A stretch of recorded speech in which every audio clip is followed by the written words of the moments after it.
Welcome back, my boys and girls. So today at the Sega Fest 2018, they had some huge announcements. 4 big announcements, count them, 4 of them.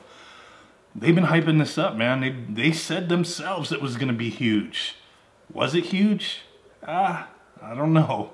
To me, it was pretty cool and pretty sweet. Huge, I wouldn't necessarily venture out and say that. It's all up to the eye of the beholder there. Maybe some people think it was huge. For me, I thought it was pretty exciting, not necessarily huge. But for me, the most exciting news, and we'll talk about all 4 pieces of the announcements, but for me, the biggest one, or one of the biggest ones, we'll end it with the one that's probably biggest for everybody, is gonna be the Sega Genesis Mini being announced. What? So following in Nintendo's footsteps, Sega has announced they're putting out a Sega Genesis Mini.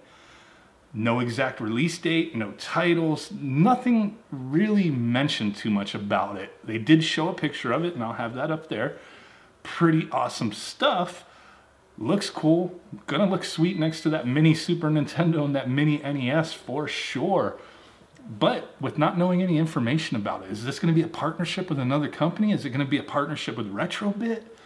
Are they partnering up with At Games to make this little mini unit? I hope not, at least not with At Games.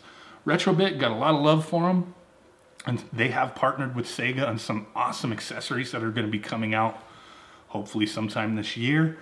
Hopefully we get some, announcements on some of that stuff pretty soon as well. But with this one, I really hope it's a Sega in-house made product only. I really hope they don't partner with anybody to make this one. I think the marketability, the success behind it, the view people will have of this product will be that much better and greater if it's just 100% Sega made. If another company is behind it, to me, it's gonna lose a little bit of that authenticity, if you know what I mean. Like if Nintendo would have partnered up with Hyperkin, to make the SNES Classic. Got a lot of love for Hyperkin, but I don't think I would have been that interested. I mean, I probably still would have been, I'm not gonna lie. But I think, the Nintendo's systems being made by Nintendo, designed, everything is Nintendo, made it unique and sparkle, their user interface, everything behind it was cool. And I really hope Sega goes the same route. Design their own emulators for this thing, their user interface, the whole system, the controllers. I hope everything is done in-house and just the quality behind it will be perfect. That's what I'm really hoping. I didn't grow up the biggest Sega Genesis fan, but I still think it's pretty sweet that this is gonna come out. I have a Sega Genesis right in front of me, a handful of games back here, a Mega EverDrive up there somewhere, probably right where I'm pointing actually. And I do enjoy a lot of Sega games, Sega Genesis games. Even growing up, I had friends who had Sega Genesis, and I remember playing all the Sonics, Streets of Rage, Phantasy Star, all that kind of stuff, and it was awesome. I was still, at that time, more into Nintendo. I kind of grew out of that and kind of ventured out into other systems. After the Sega Genesis, I had a Sega Saturn when it first came out before I had a PlayStation or anything. That was awesome. So I do have a lot of love for Sega, and I think a lot of people grew up with Sega. Back in the day, not everybody necessarily had the money to have both a Super Nintendo and a Sega Genesis, so you picked one or the other. Did you want that sexy black box or that gray and purple Super Nintendo in the US with some, awesome games? There are tons of awesome games for both systems. But a lot of people had to make that choice, and whatever choice you made or was made for you is what you have the most nostalgia for. So there's going to be a ton of people who are going to be super excited about this little mini system. I just hope it is done right. I'm going to be first in line to grab one. I think it's going to be sweet. But then at the same time, Sega Genesis. Why not Master System? Why not start earlier? Master System was... it's kind of, it was out there in every region, maybe not as popular in some regions as others. The Master System was more popular in PAL regions in Japan than it was in the US, that kind of thing. It did have a big following here, but maybe, they went Sega Genesis first because it had more of a universal appeal and had, pretty great success everywhere that it was released. So I guess that makes sense. It just would have been neat if we had Sega Master System Mini as well. That would have been pretty cool. Maybe they'll revisit it, who knows? But I definitely hope this is a success for them and they venture out and do more. Do their Sega Saturn, Sega CD, Sega 32X, Dreamcast. I think that would be pretty cool stuff if they revisit all those systems and make little minis of each one. Who knows, right? Sega has done a lot of, re-releasing of their games over the years and compilations and stuff like that. So for some, getting a mini Sega Genesis might not be that exciting because what games are going to be on there? I mean, let's not kid ourselves. It's going to be the same games that have been on the At-Games systems, that have been on all the Sega Genesis compilations that they've put out over the years. It's, you're going to have all your standards. Sonic, Golden Axe, Altered Beast, Echo the Dolphin, Phantasy Star. You're going to have classics, great games, but they've been continually given to us, or sold to us. I wouldn't say given necessarily, but they've been continually sold to us over the years many times. So some people might pass, whereas Nintendo's been a little stingy with their games. They did do their eShop stuff, and, but some of those games weren't available, in other means. So Super Nintendo Classic, NES Classic was pretty sweet. And I think the Sega Genesis Mini Classic, whatever they're going to call it, is going to be in the same boat. So can't wait to see that. Next up, we'll talk about, before we go, two of the smaller news bits for me out of these announcements. So 4 announcements total. That one's one of the big ones. And we'll talk about the 2 that, to me anyways, not that big. So the final announcement they made was Sakura Wars, a new game. I'm not big on Sakura Wars, and you have to remember that this was a Japanese festival that they announced this stuff at. So who knows if it's going to come west, maybe with, them having Atlas and whatnot, could be published out here, could be localized, who knows? They've brought in ones out before, but there's been plenty that haven't come out as far as that series goes. And I'm sure some people will be super excited. Some people probably don't care, like me. Just being honest, I don't care because I'm not a fan. Never played any of the games, never was into it. So, it is what it is. I can't really speak on it too much. Wouldn't be fair.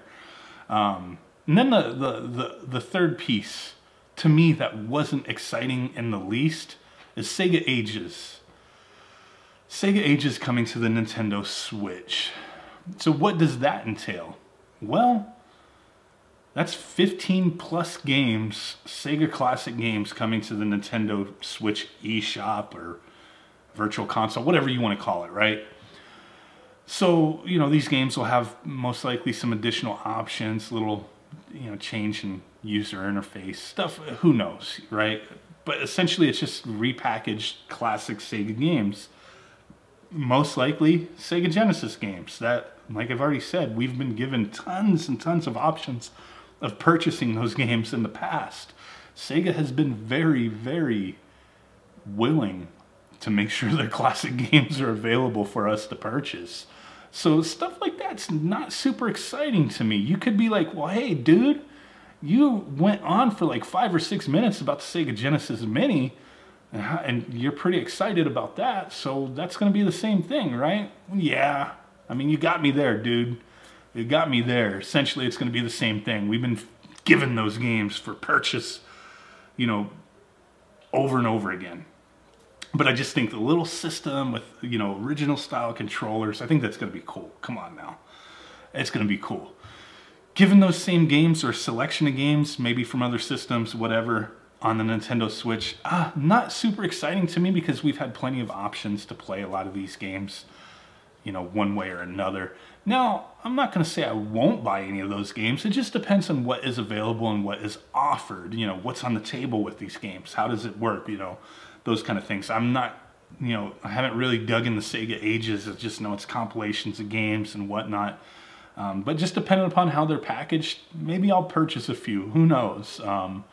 but not something I'm super excited about. So moving on, the final bit of news, probably the most exciting for a lot of people. Shenmue 1 and 2. So 1 and 2, pretty much an HD package for the PlayStation 4. What? Not only a PlayStation 4, it will be coming out for PC and Xbox One, but just announced for PS4 in Japan. But out in the West, we'll get it for pretty much everything. Nothing about the Nintendo Switch, but Xbox One, PS4, and PC. A lot of people are super excited about that, and I definitely don't blame them. That's going to be pretty cool. I'm excited about it as well. Pretty much equally excited about that as I am with the Sega Genesis Mini. Maybe a little bit more for Shenmue 1 and 2 because that's not something we've been given easy access to play over the years, you know, unless you had the original games and the original systems. Definitely something that is a welcome addition to the Sega library of availability. You know what I'm saying? I think that's going to be pretty awesome. Can't wait for it. Can't wait to see what else Sega has in store for us. It's definitely a great time to be a gamer, old and new. If you're into old school stuff, retro stuff, these companies get it. They're getting it. They want to please that nostalgia. It's all money though. Let's be honest. It's about that money. But they want to make that money off of the nostalgia from us retro gamers, and they want to make that money off of us new school gamers. I'm a little bit of both, man. I love a little bit of everything. I got a lot of nostalgia for some old school games, but also a lot of new stuff too I love. So I try to stay in it to win it on everything that's going on out there. And I definitely love that these companies are embracing that. It's all about that money. That's what it's about. But I definitely can appreciate that they're seeing that. They know there's that money to be made. Now just make sure you execute it properly. Don't screw the pooch. Don't poop on my parade, you know, any of that kind of stuff. Just make sure it's done and done right. There's always going to be somebody who complains, man. I've complained about plenty of stuff, but hey, if you release this mini Genesis and I get one that's a piece of crap, you guys will hear it from me. Nostalgia won't just blanket my eyes and be like, this is amazing. No, I will tell you it's a piece of junk, but I have a great feeling that Sega is going to deliver. Really hope so. So appreciate you guys stopping and smash that like button, subscribe, do all that great stuff. It means the world to me. That said, I will catch y'all next time. Peace out, guys. Bye-bye. Boom.